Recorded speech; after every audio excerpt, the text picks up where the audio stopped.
You have no right to question me about my methods. We've uncovered a pattern of violence at St. Florian's. You didn't investigate. A boy was tortured and you turned your back. This is absurd.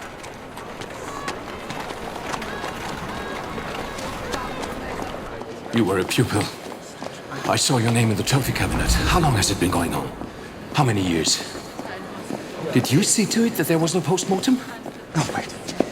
Wait a moment.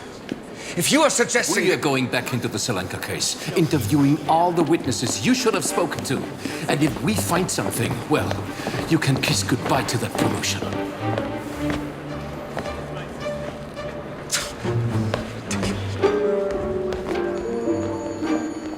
You have to enjoy it quite so much. Enjoy what? Making him squirm, You were enjoying it too? I suppose.